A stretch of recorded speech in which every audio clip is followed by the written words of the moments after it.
and welcome to Hippo Brain, yet another beautiful Hippo Brain conversation. This is where we have hippo-sized conversations with people with hippo-sized brains. So today, it's my pleasure to introduce Jayesh Gadge. Jayesh is a great guy. He works at ThoughtWorks. He works in something called the Chief Commercial Officer's Office. Now, I don't understand any of this, but the reason why I love to have him on the call is because a lot of my work, it revolves around digital transformation. And a lot of this has been cleared and understood in various different conversations with Jayesh. I really think he's put in enough amount of thought and understanding into how this entire digital transformation comes across.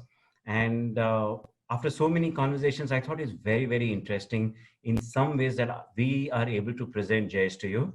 So I hope you will enjoy this and you will learn a lot more, as much as probably I would enjoy it. And over to you, Rajesh. Thanks a lot, Jemit, and welcome to Hippo Brain, Jayesh. We look forward to a great conversation together today with you. And to add to what Jemit said, I think there are two parallel storylines that we'll be covering. One is, of course, the whole digital transformation part. And the second thread actually mirrors Jayesh's own life, which is the transformation of Indian IT over the last 20 years. And as we go into the conversation, you'll see how. Jayesh essentially grew up in Aurangabad, did his MBA from Pune, started his life at Bajaj Auto, and then just as sort of the Indian IT was booming, shifted to Mascot, then worked with NES, then iGate, and then ThoughtWorks. And in between, of course, he's worked in the US, came back to India, lives in Bangalore. And his journey really is very fascinating. And we'll begin with that. So Jayesh, walk us through your journey. How do you go from Bajaj Auto to digital transformation of not just companies, but also yourself? Firstly, thanks, Jayamit and Rajesh, for that introduction. And thanks for the opportunity for talking on Hippo Brain. I was joking with Jayamit before I came onto this episode, saying that in the world of 140 characters, you guys are talking for 75 minutes with someone, right? And I love that, right? Probably coming from a very different era than today's generation. So I love these deeper conversations on topics. So where did my journey start? So again, as you rightly mentioned, started from Aurangabad, born, brought up, studied in Aurangabad. Fairly small town in the grand scheme of things in the 80s and the 90s. Bajaj essentially was one of those things that happens to people from Aurangabad, right? There are very few things that people from Aurangabad do. One of them is becoming an engineer or a doctor. And the next thing logically is opening a clinic or joining Bajaj Auto, because those are the opportunities in your town, right? And then you go with the flow. For a long time in life, I was in that flow because everyone around you is in the same flow. There is nothing else that challenges you, or there's nothing else that differentiates you. Probably don't even look for differentiating yourself because everyone is similar, right? When I started going to Bajaj and started working with them, first, it's a fantastic organization. I think in the early 90s, if somebody was innovating and pushing the boundaries on innovation and transforming that space of two-wheelers and just mobility in general, this was the company. Again, going in the 90s is not, these are not the thoughts I went in. It's a safe job. What else do you want to do? You're at home, you can go to office, come back home and just enjoy life in the evening with the friends from, with whom you have grown up. But once I started working with them, two realizations occurred. One on the positive side, one slightly on the negative side. So the positive side realizations were this aspect around incremental change. So, they were huge on the whole Toyota management system. And lucky for me, I kind of got exposed to this thought process of lean, Kanban, the whole Toyota manufacturing system. And that's when you start reading up stuff. And my exposure to deeper reading around innovation, deeper reading around, what can be done to make something better than what it is. That's where I took a little bit of a detour at Bajaj and started looking at opportunities where we could improvise on production. So I was, by the way, a part of the Caliber motorcycle production line. At that point in time, it was huge. It was one of the different models that had come in, because otherwise, as in the Fiat and Ambassador world, we had only 1 or 2 models of motorcycles. So Caliber was one of those differentiated offering before Pulsar took over the market. Once that journey started taking shape, I started realizing my own potential, because you suddenly start looking at the world with a different lens. So Bajaj sent us to Bangalore as a part of our first 1 year of immersion into Bajaj Auto. And maybe for the first time, I actually saw the world from a different lens. Whereas in Aurangabad, I was a gold medalist from my stream of work at the university level. But when you come to Bangalore, you see like 1,000 people like you. Like everyone is smart around you. Like, array, this is different, right? So you come out of that frog in the well kind of a mentality to, wow, there is so much more in the world. This is not where the technology bug bit me, but it definitely occurred to me that there is a lot more to learn. And Bajaj itself, for me, was job where I was learning administration, business administration, because you got to see this organization, the different functions and stuff like that. And talking to a few friends, I realized that one career path could be doing an MBA. On the negative side, I was working with people who I thought were draining a little bit of my personality. When I say draining my personality, I had started becoming a different kind of person. Life on the shop floor, by the way, is not very glamorous, especially during the 90s. It was definitely not something that you would look forward to. So you do these 2-3 shifts, the language you use, the aggression that you had, it's just the nature of the job, right? And somewhere I started bringing that home, and that's where I thought that I needed to change and I needed to challenge that status quo. And maybe this was the first time I was challenging the status quo at home. So it was not taken very kindly at all. Like, you're staying at home, you get food every day, you can come back home. Why do you need to go anywhere to do anything? I mean, this is life, and this is where the resistance starts, right? Like, well, this guy is wanting to do something different, and there is no need. Nobody does anything different in a small town like Aurangabad. But I was very keen to do my MBA. Obviously, there are options. There are options where you really genuinely want to be, and then there are options which you can afford. I just keep them into those 2 buckets. Where you genuinely want to be, you may not be able to afford. You just try very hard, but then you realize that it would be a long time before you pay out those debts. One, there was no debt mentality at that point in time in India. My father was almost paying off his debt by the time I was in my job, right? So any more debt would have been very, very difficult. So then we started looking at what are the alternatives, and Pune University is where I got admission through the CET process. The moment I landed in Pune is where that feeling which I got in Bangalore when I was traveling because of Bajaj really hit me, saying that it requires a different level of intellect beyond books for you to survive in this world, because MBA got that perspective to me, right? So my world used to be my friends, whatever teachers would teach in college, and books, right? That is my only way to escape the world and go out and experience it in my mind. And here I was experiencing it physically. In the university, you met people from different departments. And lucky for me, I was not in an MBA college. I was in an MBA department in a university, right? So the exposure was quite diverse. That's where diversity as a concept hit me, in terms of what can diverse people do if they come together, right? And the Pune University is a very thriving place in terms of intellectual conversation. So there are a lot of these canteens across the university where you can just go and sit. It doesn't need to be the same department, people talking to each other. You start exploring ideas, talking to people and stuff like that. And I somehow felt me coming back to life after that Bajaj stint, where I thought I was degrading. In my mind, I was degrading as a human being. It started coming back to me. The challenge was I had no plan of what post MBA. I mean, production engineering, understood. Did a job for 1 year on a shop floor, quite reasonable. I mean, logical. MBA sales and marketing means what? I don't know. Went to classes, took the lectures. Kotler was, something that we lived with for 2 years.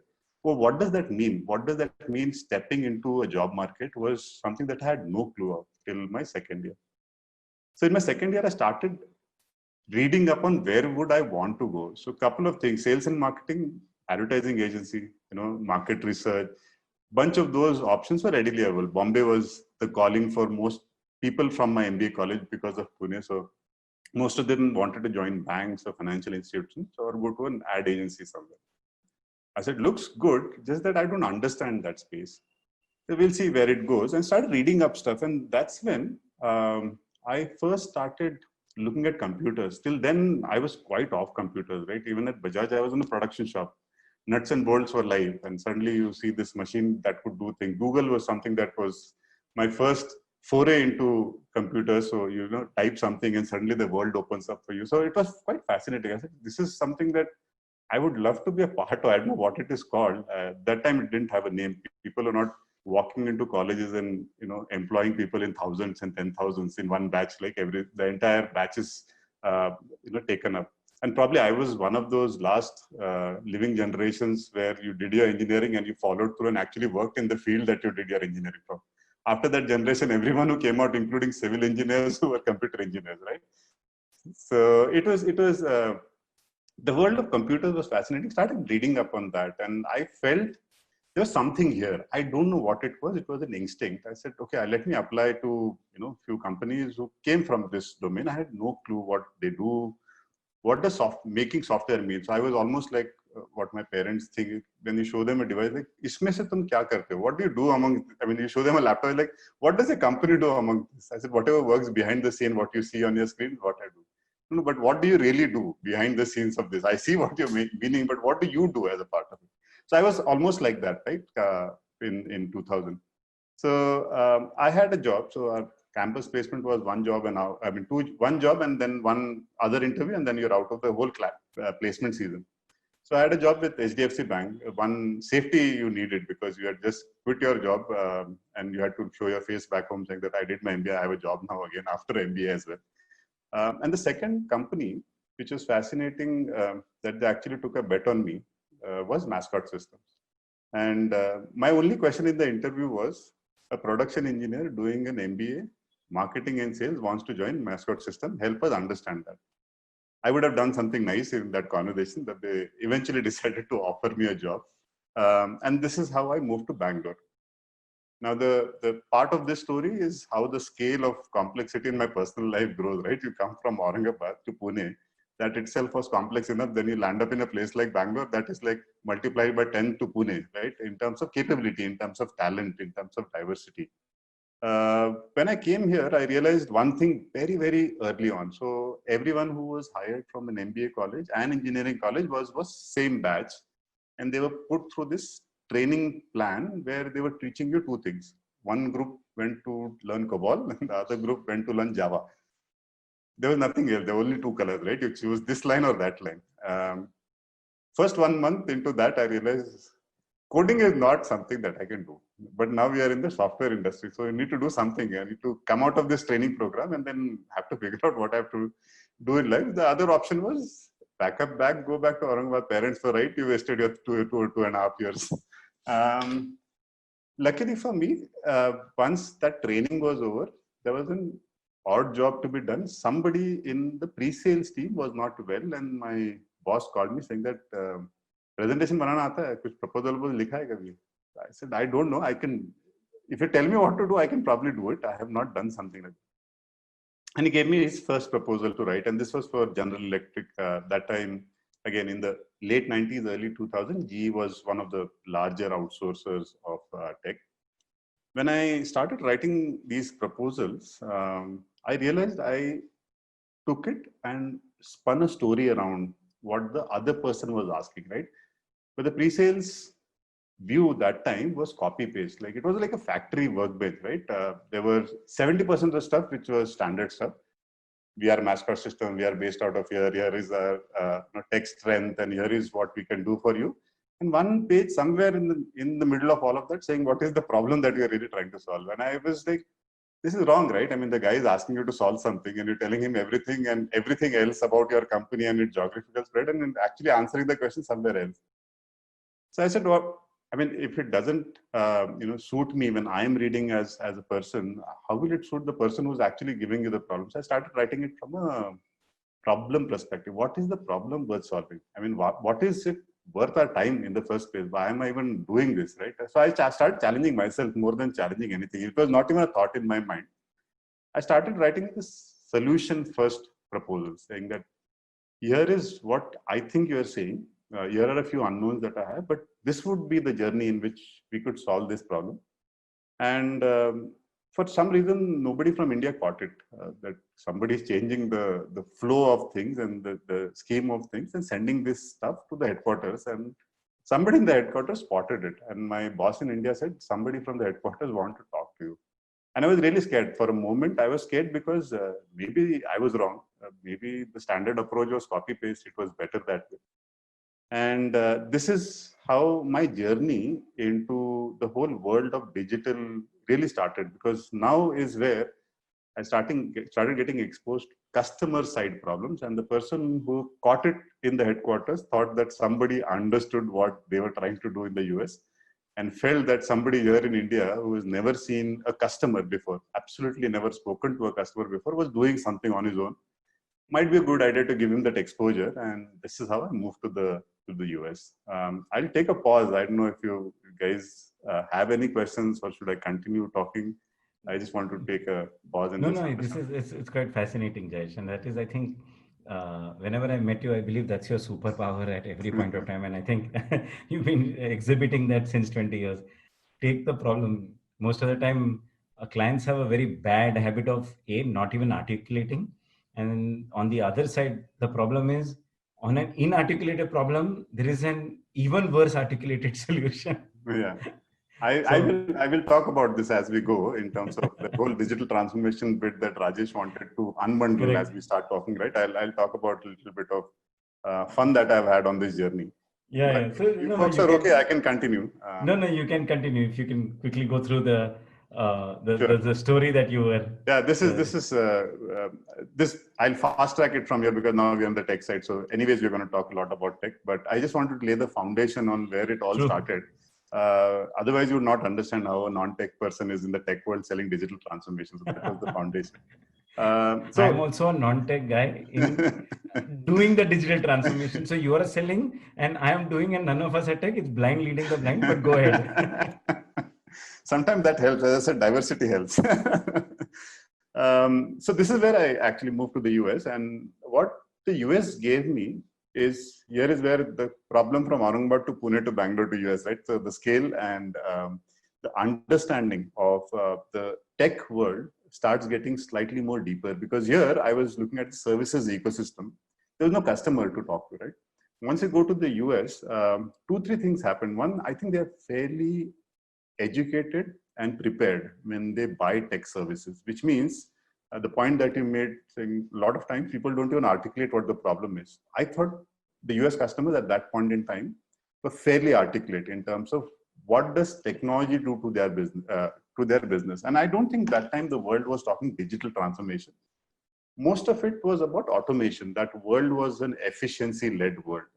We were also doing a lot of stuff in our own Indian companies, but I don't think the IT services providers had looked at this market as a potential market. So we were doing a lot of backend stuff. There were a lot of SAP implementation, Oracle implementation, PeopleSoft implementations that were going on. But in the US, they were solving a different grade of problem beyond the SAPs and Oracles and PeopleSofts of the world. They were really digitizing, but it was not coined as digital technologies.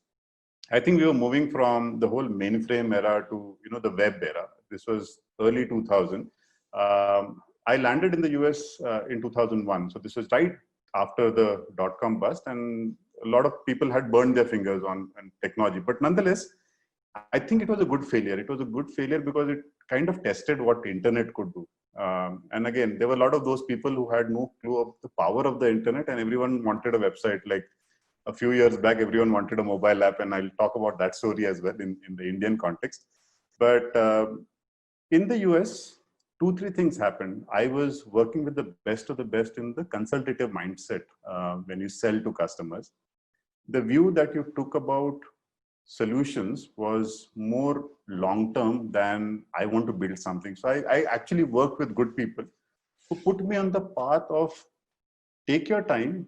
You will not close a sale, but you will make a friend, right? Those are the kind of people I worked with. And when I say make a friend, you could talk to them and eventually they will come back, but don't sell cheap. Don't sell just because they have money and you have to sell something. take your time. So that's my learning into selling technology, and I'll talk a little bit about that as we go along. Once I exploited that services space, which was also itself transforming from body shopping.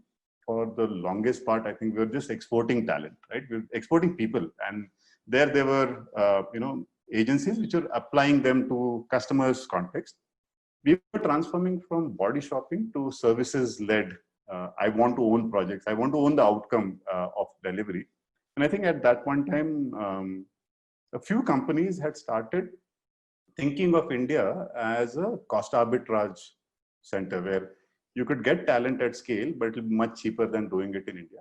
But the nature of work that was coming to us was also keeping in mind that it is low cost. So, somewhere that low cost meant high quality and high challenge work should not be sent to India. It should be only the bottom of the pyramid kind of work which goes to India, which is more repetitive in nature and stuff like that. But slowly that ecosystem started changing. A lot of innovative work started moving to India in the early 2000 timeframe.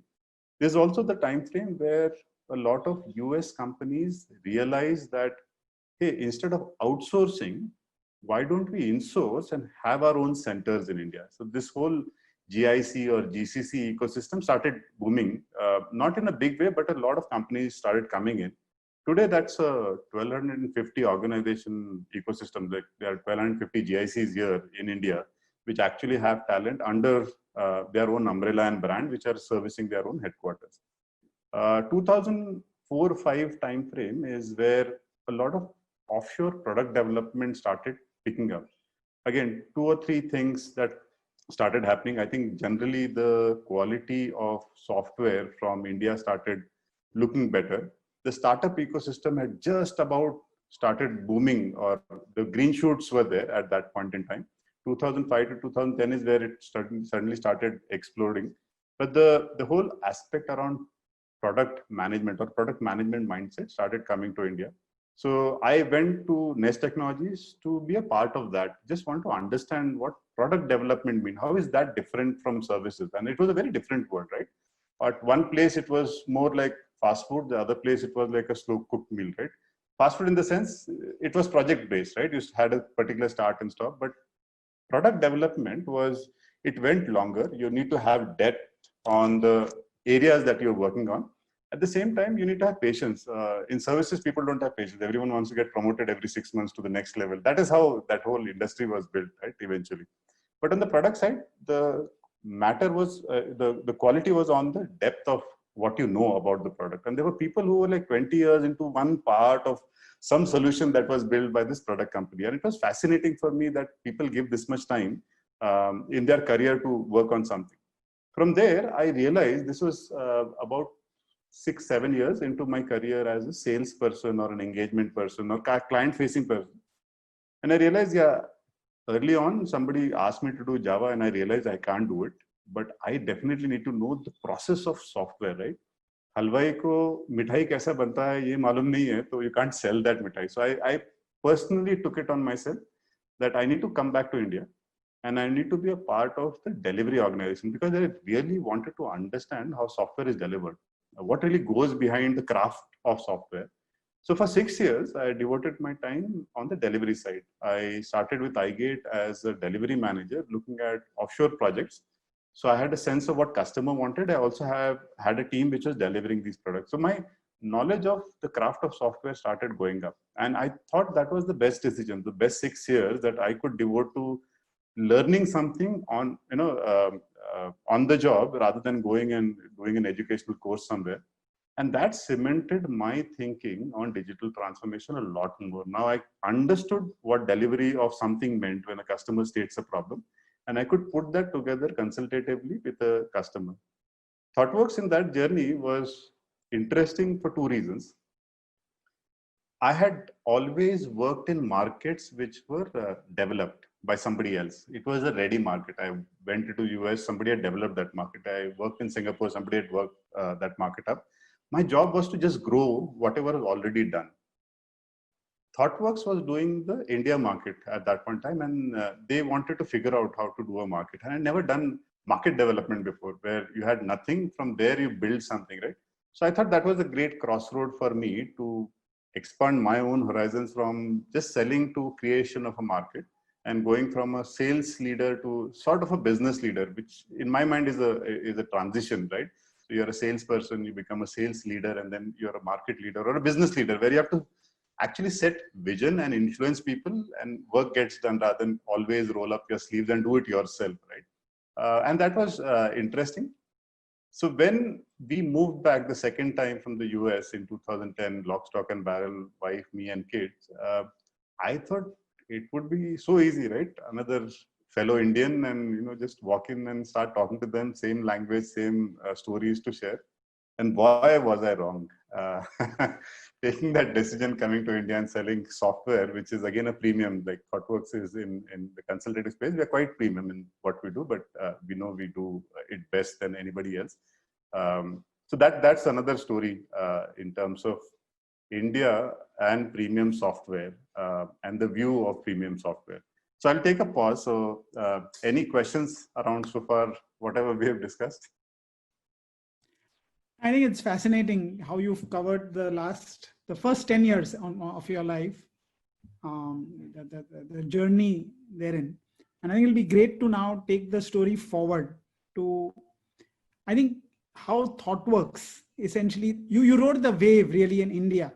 Right. Indian companies, the growth of startups, legacy companies looking at startups, wanting to now transform, we had lived through the first boom, as it were, in India from 2000 onwards.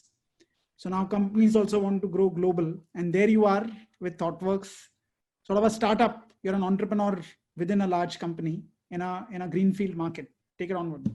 Cool. So, as I said, the decision of moving back to India was driven by one goal of, I have never built a market.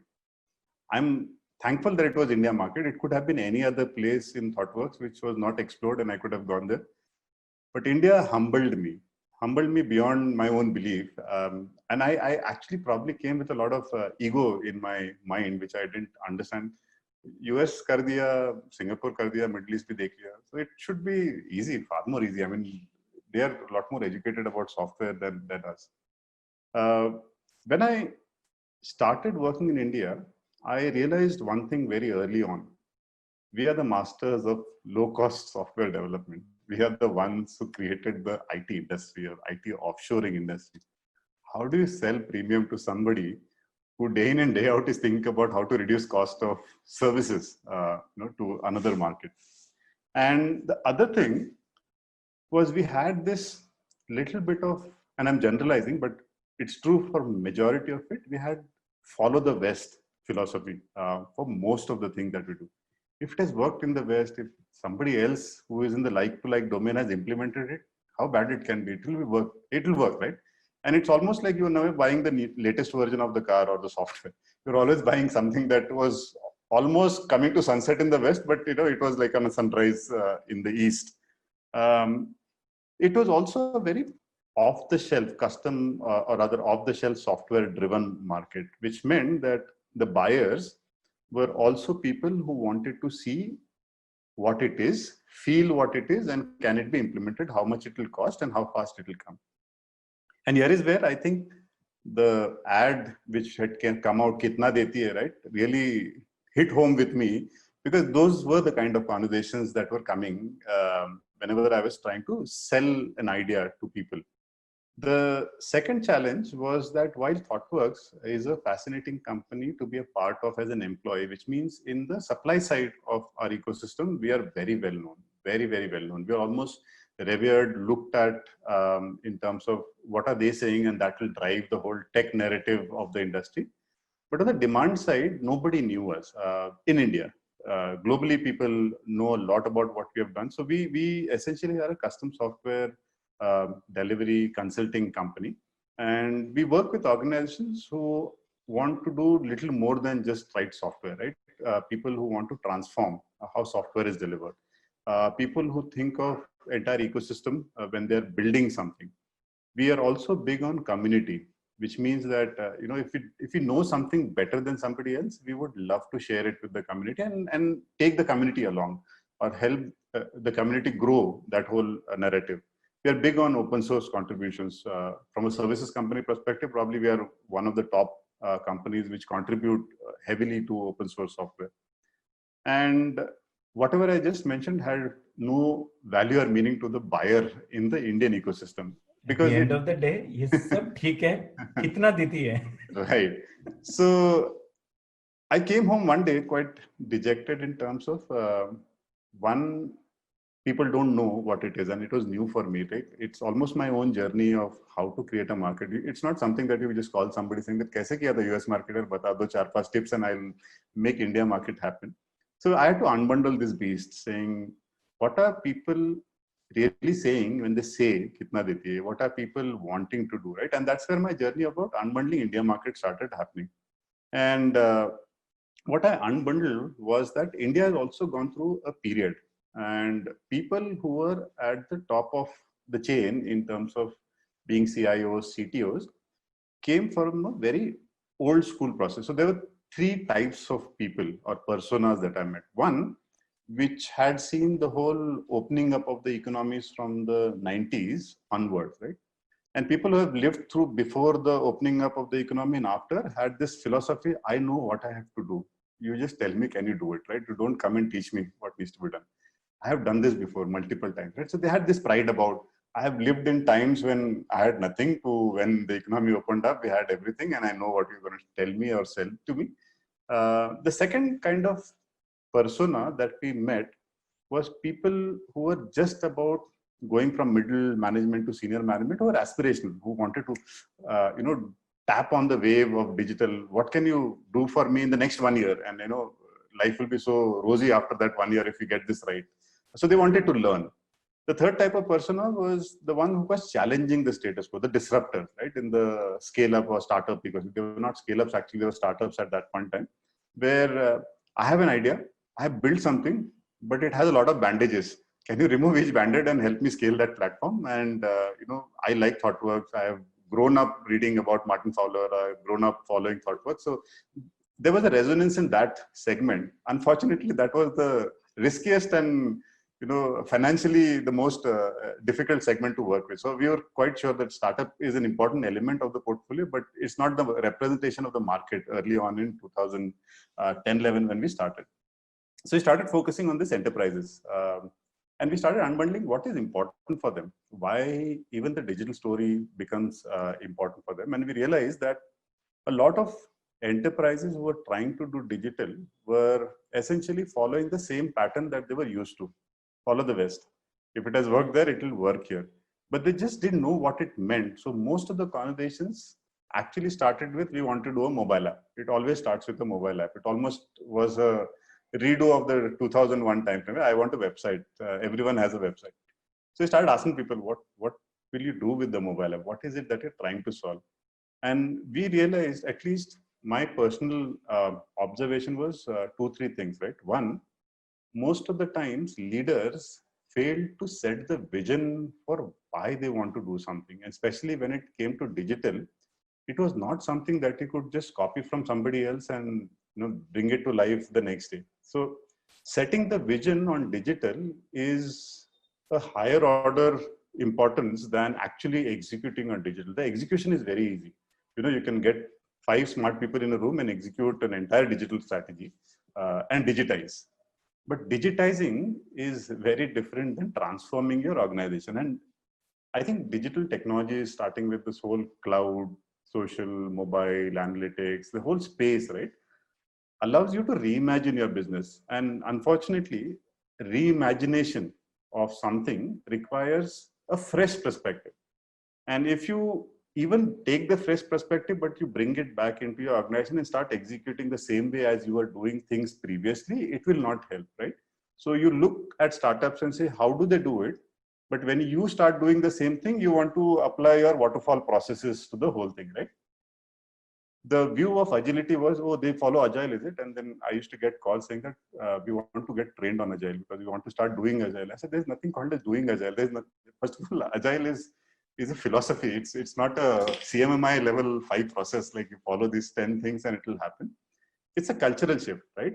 And agility is in the way you start doing things, where you start taking things to market much before it is a finished product, because by the time you actually got a finished product out in the old school, it was 6 months to a year, right? You start a big bang program and then 6 months to a year, things get done.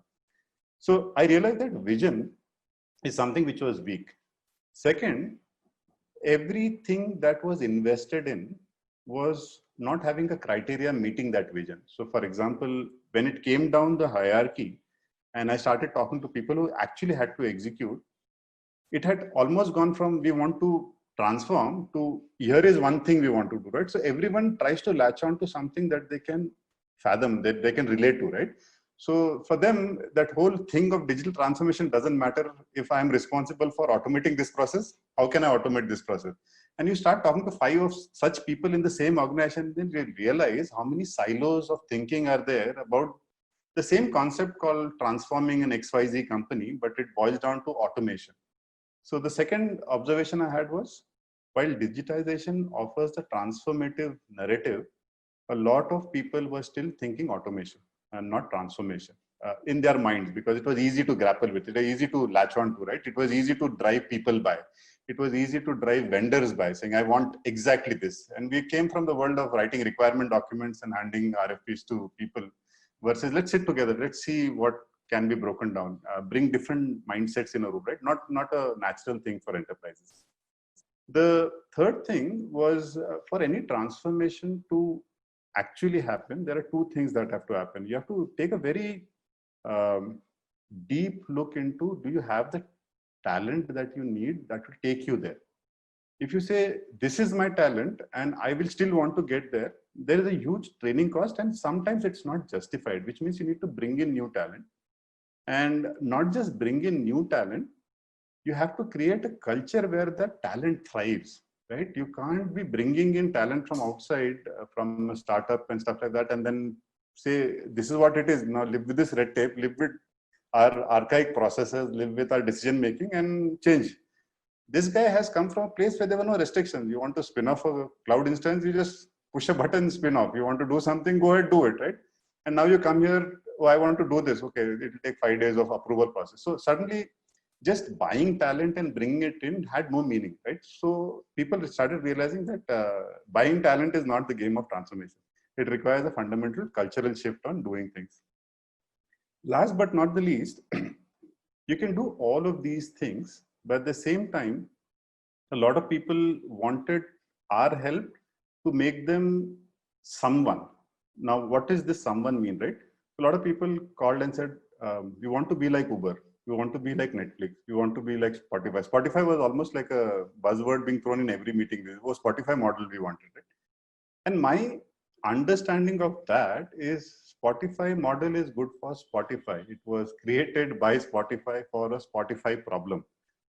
What you need to do is learn from that and figure out what's your unique need and create a model that works for you, right? So digital transformation is also about your uniqueness.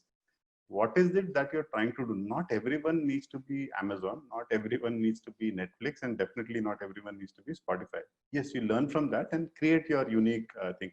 So once we've unbundled some of these behaviors, what we started doing was, instead of selling, we started having conversations. One of those conversations was Jaymit as well. And the conversation was really about, where do you want to go? It was less about what do you want to do. And that is a powerful shift that you can bring in a conversation, because we as human beings are driven by achieving something, right? The something that we want to achieve is almost what becomes our identity. And a lot of people, when they start telling what is to be done, they always start giving requirements versus what's in it for you. Where will this go a few years from now, right? How do you start looking at things? Once you start having these conversations, it starts breaking down in the other person's head as well, saying that, oh, am I taking a very small or short view of things, right? Should I be taking a slightly longer view of life? I can definitely do something in 3 months. I can launch a product, but will that solve something or will that create more problems? What's the extension that I can build on top of that? How much can I reuse, right? A lot of these concepts start getting unbundled. So we started actually talking to people more on the potential of the word digital transformation than the act of digital transformation, because a lot of people were wanting to buy services on the act of digital transformation. I want to do something, I want to prove something. But unless you it's an analogy of a home. If you don't have a solid foundation, you can't put nice paint on a house that is crumbling and say transformation has happened. So you have to start from the foundation and slowly start building the layers. So if you have a solid base, then you can build whatever you want and transform that space in whatever you eventually want to. So I realized that a lot of people focus more on the paint, like I want a wrapper around this beast that I have. But that beast will not extend eventually, right? The whole API economy and every other powerful technology that you want to use cannot happen because now your backend or your foundation is holding you back from actually what it could be. The second thing was because it was new, a lot of people were feeling challenged by ThoughtWorks because we were saying things that they were supposed to say. So a lot of people got threatened. A lot of people actually took us as friends saying that we'll do it together. And again, as I said, Jaimit was one of them. Let's do it together. I understand what you're saying. Let's do it together. Let's talk to our folks together. But a lot of other people were quite opposite of that. So if I take you to my boss, then boss will say, you should be saying this. Why is ThoughtWorks saying this, right? But yeah, we had to come over that and actually become friends with whoever we were talking to and take a slightly longer view. And again, Rajesh, lot of business was available. If you just walk out of the office today, I can do a couple of $1 billion of business just by saying yes to everything. But the problem of saying yes to everything is that also spoils your brand long term, right? And if you were trying to create a premium brand in the Indian market, then it was about what people felt and what they said is how the brand is perceived, not what I say going out there. So it was very important that the nature of work and my portfolio was a representation of my aspiration and ThoughtWorks' brand philosophy, rather than, oh, we grew the market from 0 to 20 million in 1 year because enough work was available. I mean, you could have gone that path, but then you would have lost that whole differentiation today. So today people know us over the last 6 years that we've created this market and it's going strength to strength, is if you really want to transform, go to ThoughtWorks. If you want a solution, there are people. And I think that is a good achievement that I could say. While I came to establish a market, I found myself in the journey. That's a nice one, Jesh. And before anybody accuses HippoBrain of promoting ThoughtWorks, I'll tell you why I find that very fascinating and why we have you here is that typically clients do a bad job of explaining what they really want and what you rightly said it. And it is not that easy because what happens is it at your end, you're supposed to deliver some sales. You're supposed to say something that, yes, I can give you your mobile app. But the question is that when you get a mobile app, you probably are still stuck in where you were. And from now, where? I think most clients probably, most people find it difficult to understand that the app is a journey that needs to get set on various different things. You need to solve for backend. You need to solve for a lot of things so that you can constantly innovate on the front. Now, when you're doing this, I'm sure you would have had a lot of challenging conversations. Yeah. A little bit of insight into some of the sticky conversations that you probably have walked away from, or the sticky conversations that probably led into conversations that succeeded for you, without naming any clients. But fair enough. Yeah, I anyways can't name client because of NDA, but I'll talk about. So 2 or 3 things that I take away from the journey, especially in the India market, is the role of tech in business in the first place, right? And it's slightly philosophical in that sense.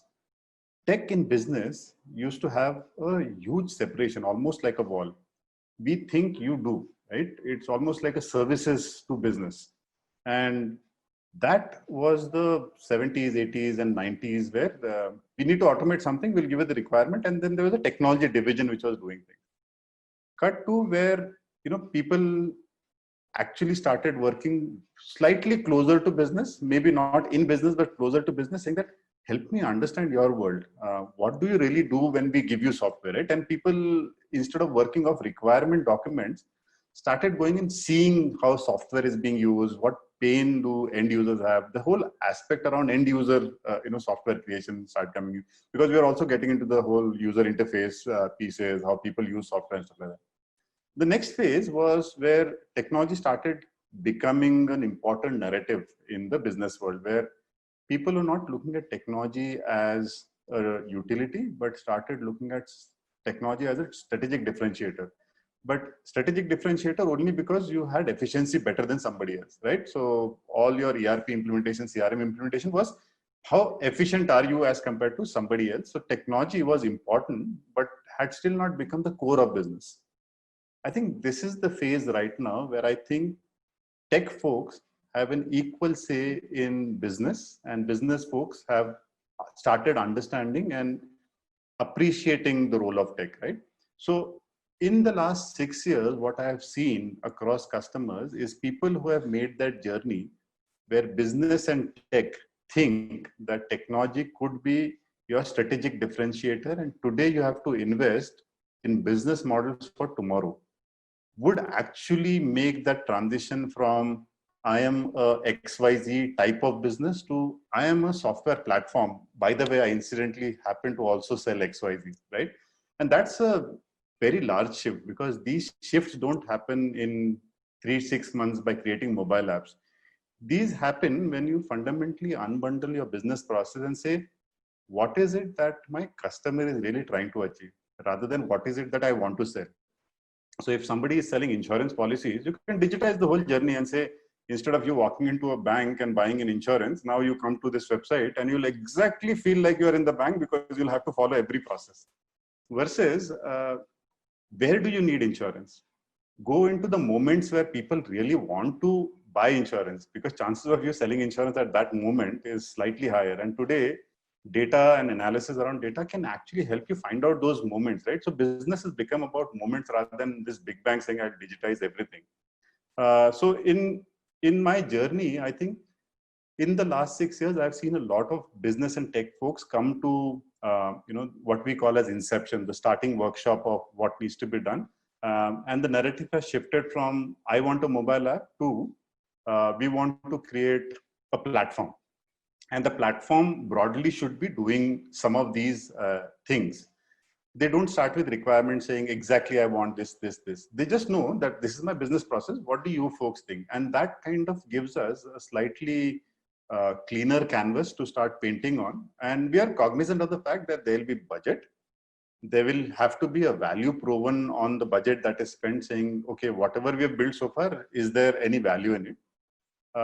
The other aspect that I think I have seen grossly missing in the tech industry broadly is that nobody can articulate value of software. You have budgets that you can get for delivering software, like how many people will be needed, how much will it cost, and at the end of the day, what will happen. But very few actually are able to themselves articulate value. Like by doing DevOps, what's the value of DevOps? By doing continuous integration and continuous delivery, what is the value? The whole aspect of time to market, right? I can now deliver software at the click of a button every 2 hours. Has an inherent business value, which means you can tap into a market much before somebody else. You can do an A/B testing much before somebody else. How do you put that in value terms? How much money you saved, how much money you gained, how much market share you gained? I think we are broadly weak in that. We still measure things in terms of how many users are on the system, how many users have come back again. Yes, all those metrics are also important, but there is a value of software engineering as well, which I think tech and business coming together will try and solve. Because I've been in meetings, by the way, where somebody's talking about uptime. Same meeting, same business, a retail setup. The tech person comes into the room saying uptime, scalability, cloud instances, cost reduce. And the business person, the same meeting is saying number of customers who are stuck on this part of the process, number of customers who came till here and fell apart. And they're fighting about, but my uptime is 100%. So what are you talking about, right? And this is exactly where the clash happens, where we have not set expectation, where business and tech have to really work together to reimagine something. So this whole digital transformation is about reimagination. It's not about automation. It's about what do customers want to do. A lot of times, I think we have joked about this. You would have heard ecosystem as a word. It's a new buzzword in town, right? In my mind, it's a powerful concept. It's a very, very powerful concept. One, it is a concept of collaboration in a sense that you don't have to reinvent the wheel that somebody else has done. Second, you don't need to be everywhere where the customer is. Somebody else might be there. You just need to extend your platform to ensure that you can tap into that customer base. So ecosystem is good when you have the right foundation and extensibility to your platform. Secondly, it leads to collaboration between the various parties that are involved in the process. That's where ecosystem starts having a play. So we worked with an airport, and here is a classic example of ecosystems that we created. And again, airports are known for efficiency play. So airport will get full marks if they can get Jaimit from the car to the flight in record time, and Jaimit feels that there was no friction. Second, it's a very infrastructural play. It's all about how the building is designed. It's all about how retail setup is designed within an airport. So when you try and sell digital transformation to an airport, it's slightly alien because airports don't manage customers. Airlines manage customers. So most of the details of a customer will be with an airline or a retailer in that ecosystem, right? Airports only move them efficiently. They just move the traffic. So when we started selling this whole concept of airports should know who their customer is and where they are at any given point in time was a very powerful concept, but very alien in the airport space in India. It is quite common in Western world. If you go to Changi, they work on your experience, and most of it is being measured as well. The amount of interaction you'll have is being measured, right? So when we started doing this, we started unbundling this whole concept of what does digital transformation of an airport mean. And we ourselves learn, not that we are expert, and that's the other thing, right? A lot of vendors claim that to be domain experts or SMEs in their space, but it's always the customer who will know it better because they would have done it for 20, 25 years of their life. You can be domain familiar. You can have a good conversation about these interesting theoretical concepts in your mind with a customer who is actually living it day in and day out. So when we started doing this with the airport, we realized 2-3 things. One, there are players in the ecosystem who do it well. For example, maps. Every airport that we researched had custom maps, right, of the airport inside. I said, but maps is a solved problem, boss. Why should we create maps? Because to maintain those maps, again, you'll need another team, right? Because it's custom. So we just called Google. We said, guys, you do maps for buildings. Do you want to do it for airport? But there's a problem, right? Airport is a secure area. So now how do you solve that problem? How do you give access to Google to an airport? So we then had to have those conversations and negotiate a little bit around what is secure and what is public, right? And then for the public spaces, you can talk to Google. And then suddenly you started designing your platform around the concept that, okay, maps will be delivered by Google. We'll extend that capability and we'll utilize that capability. Second was somebody in the team at the airport said, oh, but we want to be the gateway to south of India, and we wanted our users to know what is the 10 things to do on the weekend in Bangalore or around Bangalore and stuff like that. And then I said, again, that's not an airport thing. The airport doesn't need to tell what are the 10 things to do, what to do, where to go and stuff like that. It's a user experience based thing where people are at places where they've given all of this content. And then we partnered with another portal which was giving this data, and we just had to extend our APIs and consume that data and say, here is what you could do. And that data will always be kept up to date because that's their business. And we are just extending the ecosystem. The third challenge that we had was everyone thinks from an app perspective. Everyone believes that their app is so good that people will just die to download it on the next day that it is launched, right? We also thought initially, but then we realized, okay, what if it is an appless world, right? You don't have to download this app. Can you still extend the capabilities? And it was a challenge because somebody actually jokingly in a meeting said, app to theek hai. This is again, sorry to joke about this, but slightly old school. App to theek hai, lekin mobile discharge ho gaya to kya karoge? So we said, mobile discharge ho gaya to ho gaya, kuch nahi karenge uske baad. Like, okay. And he was probably justifying, okay, then why do you need to spend money? Because mobile to hamesha discharge hota hai, right? But that joke apart, that got us thinking that, okay, why would anyone download this app, right? And how many times do you travel? How many power users or power travelers are there who travel like every second day from the airport? And there were many use cases on the app where you were interacting with the airport in a digital world. Can you buy things? What are the retail setup? Can you order coffee, food, this, that, a lot of concepts, right? So I said, okay, if you take the app out of the way, where do you think the user will get access to all of this platform? So we started thinking deeply. I said, okay, let's go to a place where users are found. So where are users found? Twitter. Okay, let's talk to Twitter, get this handle verified and expose all of these capabilities on Twitter. So now nobody has to download an app. You're on Twitter anyways. and you just do hashtag airport name and then say whatever you want. You want retail, you want food, you want interact with things. That is the power of digital transformation in my mind, where you completely reimagine what somebody else has done, and also don't assume that people are dying to download your app. There's so much clutter that an app gets lost. And even if it is downloaded, I think you'll forget. I think you touch like 5-10 apps in a day. So here are the powerful stories around ecosystem where you actually let people participate. You also open it up in such a way, in a secure way, that people can actually build extensibility on top of that. So now that the mobile app was built, why does the airport need to build wearable devices, extensions?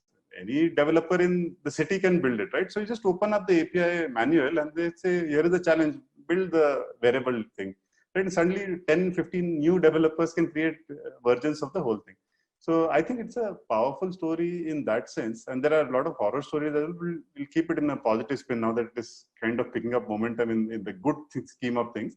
I think there is appreciation of what software can do now in the Indian ecosystem. I still think that people are yet to come to that plane where they start thinking a little bit around the total cost of ownership of things rather than the unit cost of what needs to be delivered. The unit cost thinking brings in constraints where you start thinking mobile apps, right? The total cost of ownership or the opportunity cost is where you actually start looking at slightly longer view of life, which means that you start looking at what are the potential and what's the possibility, right?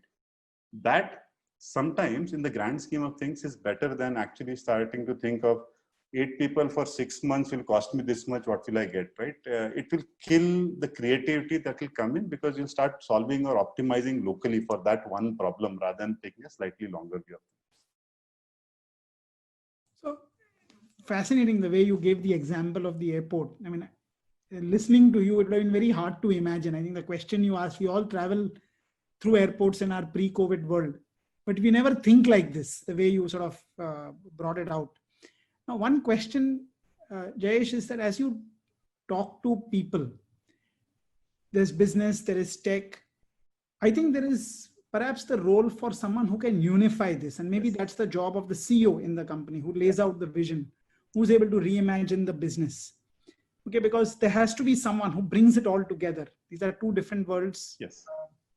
Is that also what you found? Who's the sort of person who brings it together in the organization?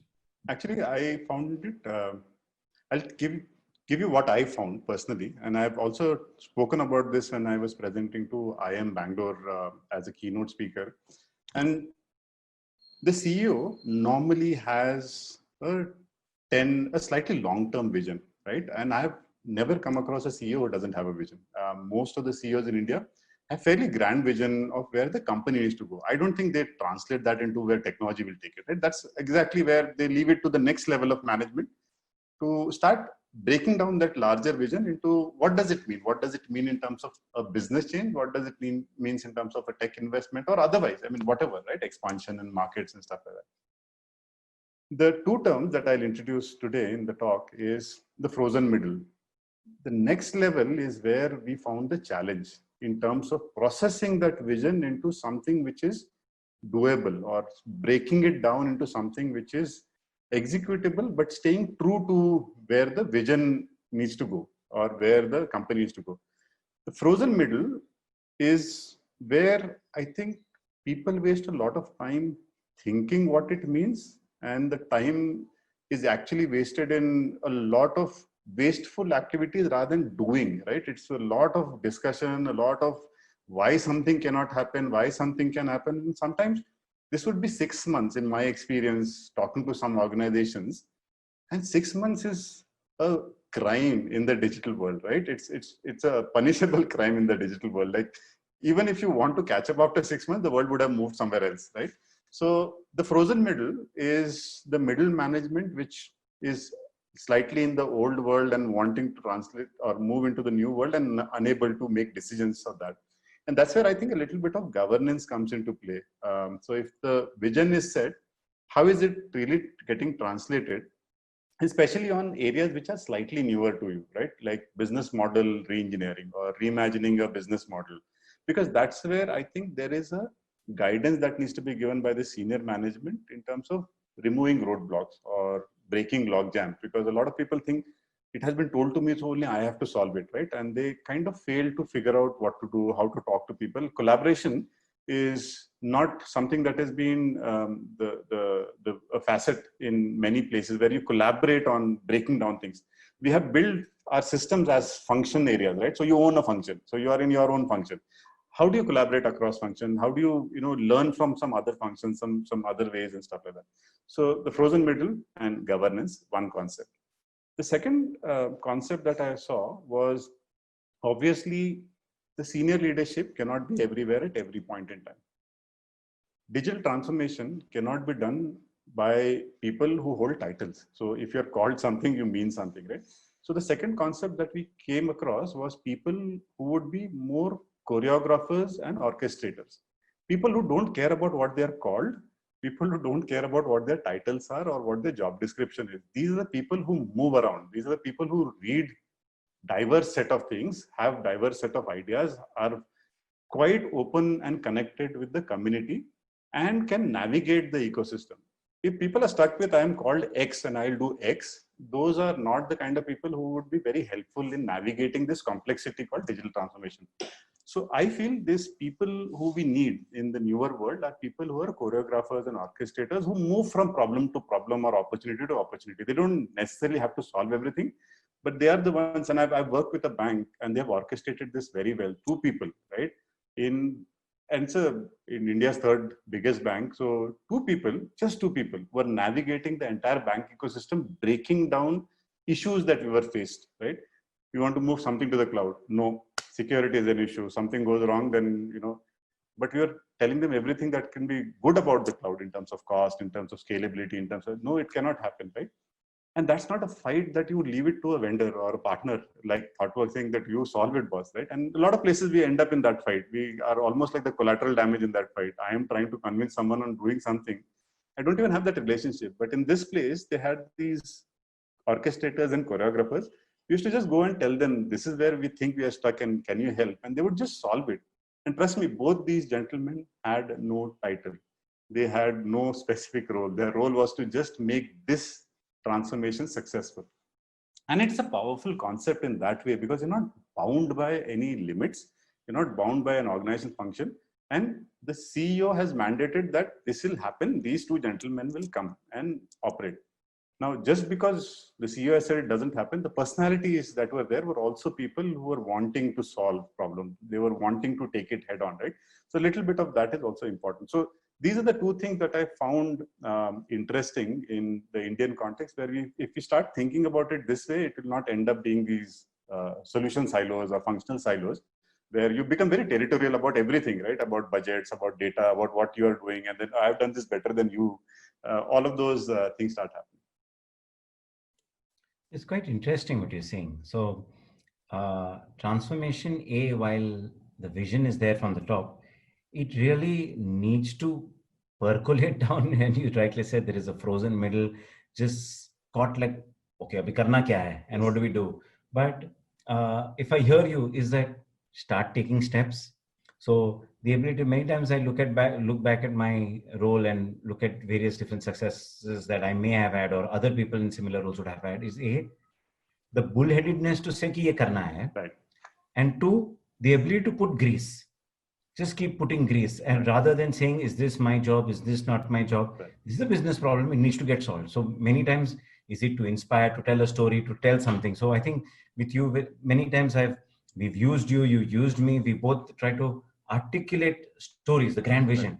Right. And then when people come in, you just throw tons of grease at the problem, and just move the wagon forward.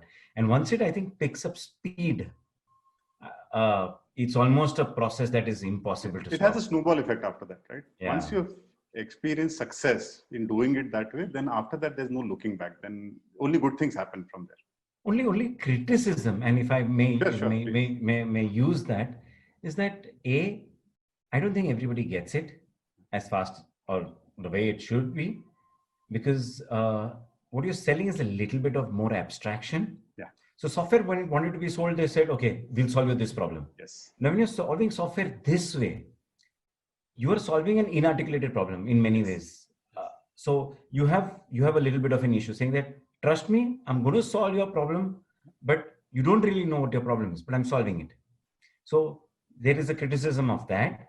And second, these purchase cycles then therefore are notoriously long. Yes. Yes. And I'm with you on that. So the problem with this selling of an abstract idea of end will be much better than where we are today leads to two things. One, there is so much noise around you where you could literally buy off a solution and still get there faster. But you know that it will only last for that. I mean, eventually you know that it will last for that long. It is not something that you can then extend and create wonderful things around it, right? Correct. So it's a solution. So it will be a solution only. It won't be a transformative thing.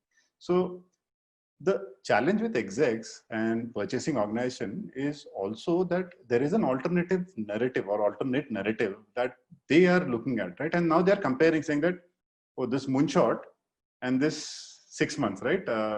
There's a lot more tangibility in the 6 months than the moonshot.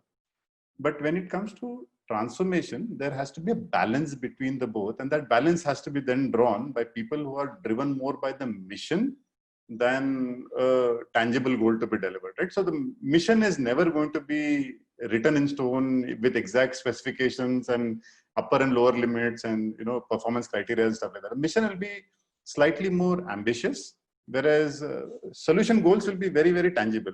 And the choreographers and orchestrators and the frozen middle part is where you need to make sense of where some of it has to be solution driven and where some of this has to pass through the lens of, does it really move us further? Does it really challenge us? Does it really make us different than what we are? That's the only criteria I leave with. Yeah. So in some ways, we're saying that if you buy a product, you'll find a product life cycle and it'll die. But if you use that opportunity, so of course you can't just say come transform. Yeah. You use the opportunity of a product, which is an articulation of a business problem. Ye mujhe chahiye. But if you use it to try and change your processes and change the wheels permanently, right, you're looking at creating a living being inside, or a colony, as opposed to just a product cycle that's coming, a colony that keeps moving. Is that where I see you? Yeah, so I'll give you an example, make it more tangible in terms of rather than abstract. Retailer that we have worked with, fairly large in size, across 7 or 9 countries, wherever they operate from. And in their setup, they have 3 types of formats. One is your lifestyle-like format, where you can walk in, and, I'm taking these names because it's easy to relate to. Second is a Home Depot kind of a format. And third is grocery, Nilgiris or any.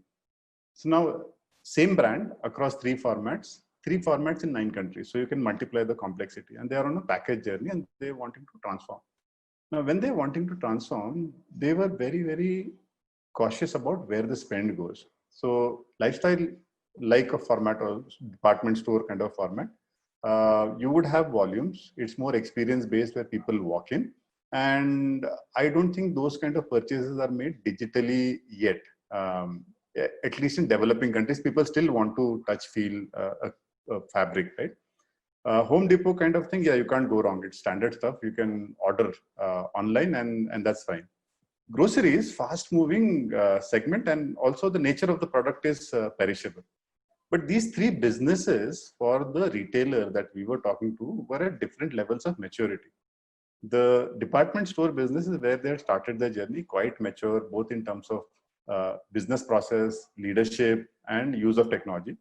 The Home Depot kind of business evolved logically from there because people buy clothes, they can buy this home improvement stuff as well. And a lot of Indian retailers have also gone down that path, by the way, from department stores to home improvement to groceries and stuff like that. Third segment, grocery, was fairly new, but this was the one which was also the fastest challenged segment, because there were a lot of these startups which have come who are challenging groceries, because see, groceries doesn't need you to have fancy stores. You need to have a clean store. You need to have convenience close to your homes or user's home.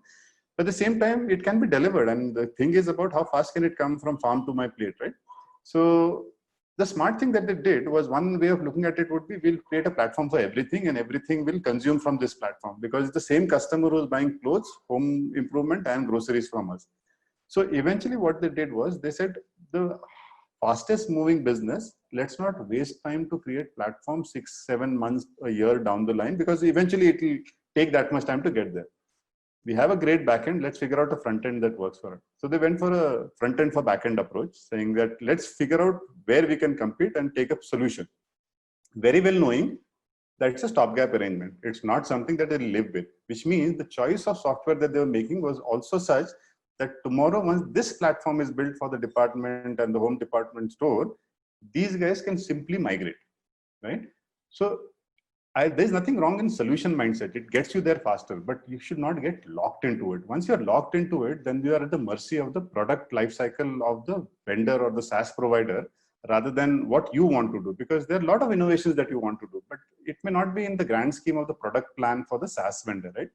But you can apply these tactics, saying that nothing is wrong with solution buying, but be careful about when do you want to move out of it and start owning your own destiny, and how and what is the cost of owning that destiny. Is it absolutely not possible, but then now millions of dollars would have gone in the solution? Or is it quite uncoupled or decoupled, and you can just uncouple it and plug it back into your platform and things will start moving? So this is where I'm saying that choices are there. The choice is about where you want to make that decision, and where and how you want to go with that journey. Now, we have been with this retailer for 2.5 years. The retail grocery part of things started moving in the first 3 to 6 months, right? The other platform was also launched in 3 to 6 months, but with slices, right? So what will you start unbundling? We're not going to immediately start replacing a product which was running for 5-6 years in a 3-month window. Now, if they want to uncouple and come back onto the platform is now ready to consume all these services. Also, along that journey, we have understood the business better. So digital is also about understanding the nuances of the character of the beast as well, right? So one, you could go big bang saying that पूरे घर के bulb बदल दूंगा, right? But it doesn't work that way. So somewhere when you partner with a customer, especially in my world, you really don't know the cultural nuances of the two organizations. Sometimes it takes a few months for both organizations to understand each other. And that you should factor in on any custom journey that you take, that it will take time to get there. And there will be parts of it where you can quickly pivot and make decisions, keeping in mind the larger vision and the long-term vision. Jayesh, it's been a fascinating conversation. I think we've covered so much ground today. In terms of thinking through, I think this is an incredible tutorial for any CEO or any CXO who wants to embark on a transformation process. And I know we can go on, but at some point of time, we've got to bring this to a close. I think always leave people wanting more. I think that's our belief here. I think for me, there are 5 things which I basically took away. Number one is the role of the CEO, of course, in bringing things together. And as a CEO, I think one of the most important things is, besides vision, is really the ability to reimagine. I think the word you use, reimagination. Reimagination of what digital can do. So the transformation really is also imagining what this new world can look like.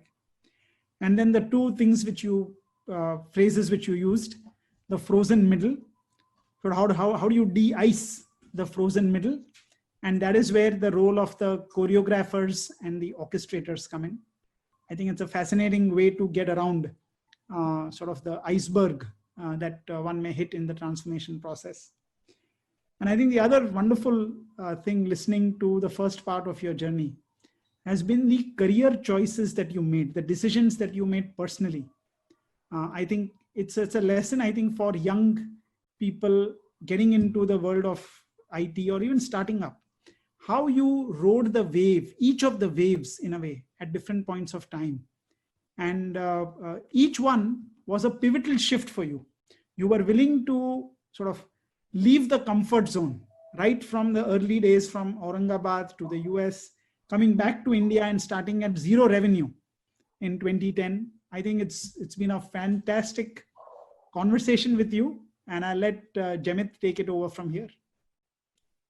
Yeah, Rajesh. I think it's quite interesting. So with Jayesh, we were able to get a history of Indian software and how it moved up the value chain. And Jayesh aggressively, he sounds very calm and patient, but you realize there is an aggression to constantly move up the value chain, and that's a lesson for the software sellers. That if you are unable to push the boundary, you'll get stuck on the bottom of the chain. You need to keep pushing. You need to keep pushing, and you need to keep asking the question, why, what better can you do, what better can you do? So I think that's very interesting. The second, I'd like to take a little different take from what Jayesh is saying. I think when you're doing transformation, when you're pushing, it's whether it's CEO, it's whether the generalist, the orchestrator. And if I look back to one of our old conversations with Anindya on Hippo Brain, where he talks about the storyteller coming into play. When we speak to Sandeep Mittal, and he talks about where you need to understand and weave a story around analytics. When we spoke to the sports analyst, when he was also speaking about how he doesn't understand sport, but he's able to look at what he's able to do and make sense out of all of it. When I go back and I look, and there is a book that is currently very popular, which I recently read, I think is Range. And when you're talking about transformation, when you're talking about these complex ideas, it is the age of the generalist. The ability for the generalist to look at all these massive pieces of disparate information and disparate challenges, coming together, taking simplicity and say, this can be done step by step and understand all of it. So neither Jayesh is admittedly says he's a technologist, but the ability to cut through that clutter by looking at various different problems, looking at the common sense solutions and putting things together. And in his experience, the choreographer and the orchestrator, bringing it together and making it happen in a field that not necessarily you own. That is my big takeaway from today. And thank you, Jayesh. Thank you, Rajesh, as always. And thank you for listening to us. Jayesh, any last comments before I close with? No, I mean, Rajesh mentioned younger generation. So a few things: always challenge the status quo and take a slightly long-term view of life. You can make short-term compromises, but that will not serve you in the long run. Take a long view of life. Second thing is, everything has a pattern. So what you see today has been done before or has happened before. So my patterns come from manufacturing. Trust me, today's tech world and whatever we are trying to say as digital was something in the manufacturing world at some point in time. You just have to go and look for patterns in life, right? Third, read a lot.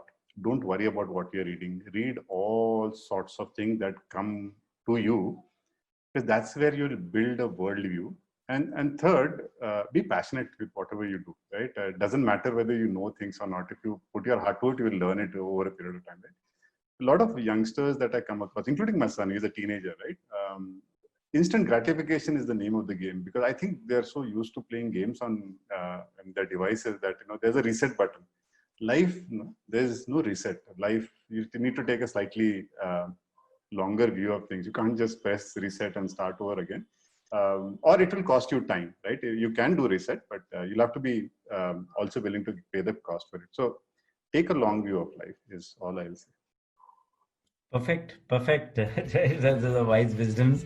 Yeah, I know. Digital transformation makes philosophers out of most of us. Philosophers and poets.